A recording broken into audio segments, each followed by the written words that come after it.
Сәлем достар, мен бірге Нұрпәрзент. Бүгінгі видеода біз деген қысқасы Бавария ПСЖ матчының екінші матчы бар ғой. Соған біз талдау жасайтын боламыз. Ол талдауды біз деген мына каналдан көріп, өзімнің ойымды айтып көретін боламыз. Кеттік. Ол кіріп жатыр, түшкірген кезде де көзімді қинап жұмбауға тырысады.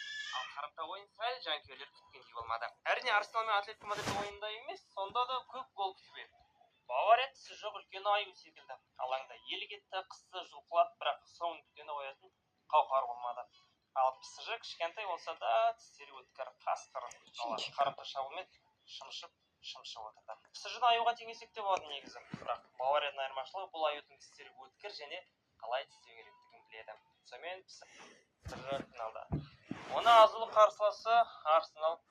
Мен айтып кетейін, осы жерде ПСЖ Арсенал матчында ПСЖ 2-0 немесе 3-1 есебімен ПСЖ жеңеді.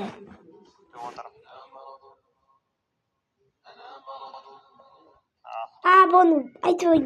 Бұны түсіндірейін.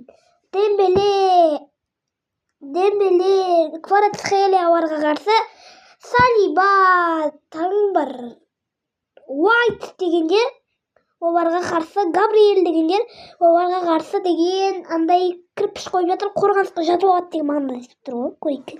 Бұған дейін мына қарымта ойын қалай өтті соны талқылап шығайық. Бірінші ойында білсеңіздер 9 гол кірді. Бұл ойынға мен алдыңғы видеода талдау жасап толық айтып шыққанмын.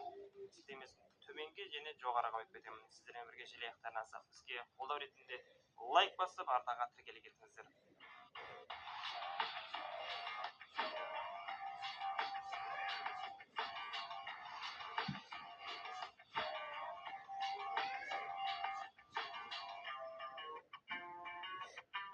Интросы кішкене бір түрлі екен. Бұрынғы интросы жақсы еді.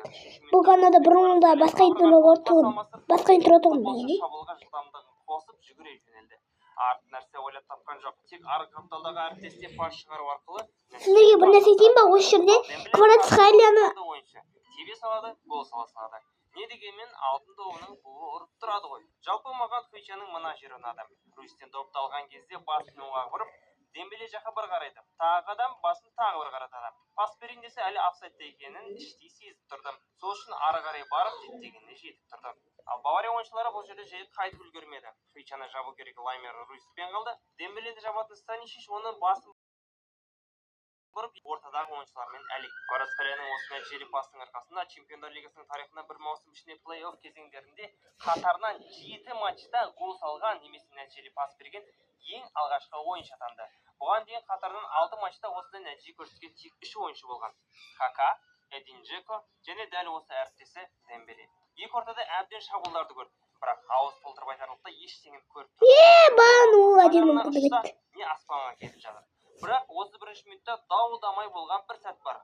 Ол Невештің қолына тиген сәт. Бұл пенальти емес. Шабуылдың соңына қарай доп Вичи. Достар, мен де жанкүйермін. Мен де өзімнің ойында айтайын.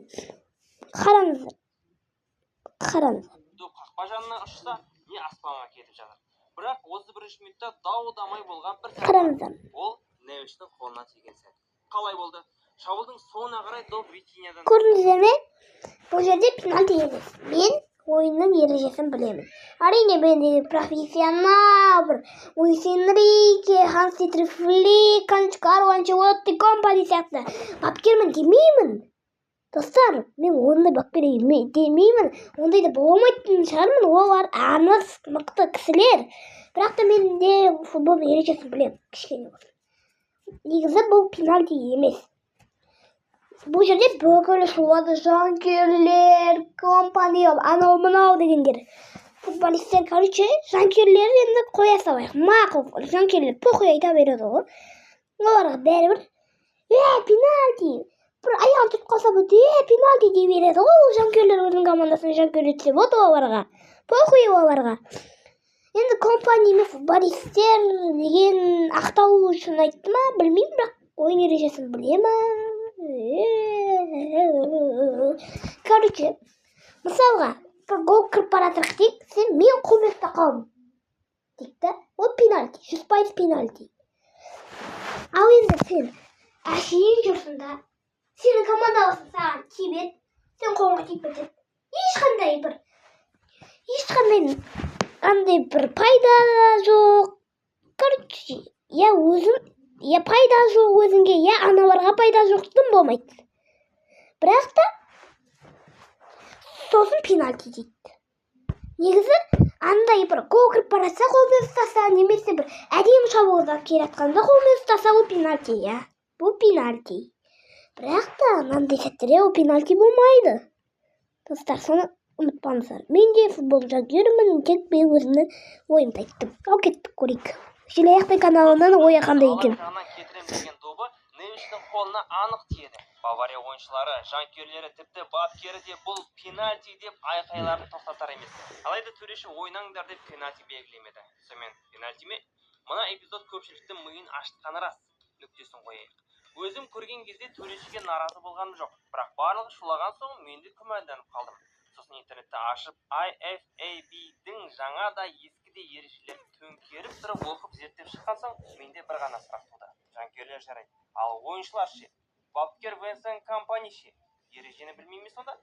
Біріншіден доп өз әріптесінен ұшып келді. Ережеге сәйкес доп ойыншының қолына өз командаласының тигуінен тікелей келіп тисе, бұл қолмен ойнау болып саналмайды. Қысқаша бұл жерде қарсыластың шабуылын бұзып, тактикалық пайда көрген жоқ. Сосын осының қасында тағы да майда-шүйде ережелер бар. Төрешінің шешімін растайтын.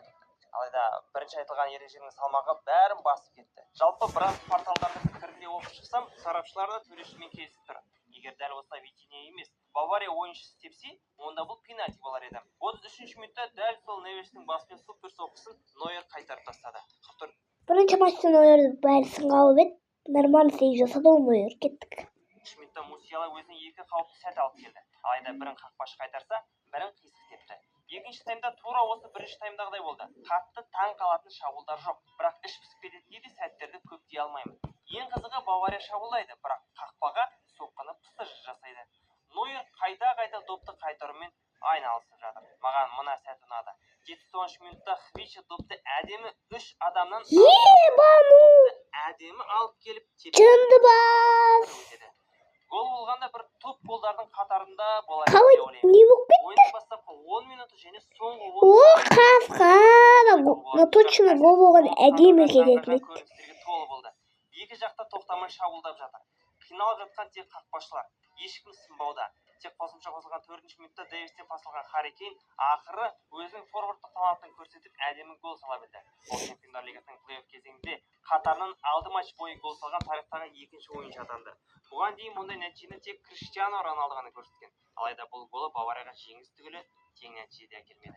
Себебі франциялық командада неміс командасы бір голға қалып тұрды. Жалпы қызықты деректерге келсек, бүгінгі ойында 33 соққы жасалып, 2-ақ гол салды. Соққылармен болған голды пайызға шақсақ, ол тек 6% ғана құрап тұр. Салыстырмалы түрде алдыңғы ойында 22 соққының 9 гол болған. Бұл 41%. Сұмдық па? Сұмдық.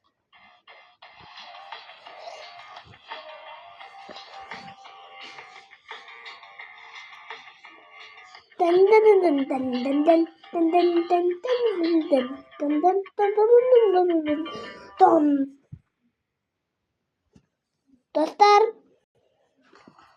короче, бұл желаяқтай анасы осы канал өзіме ұнайды негізі.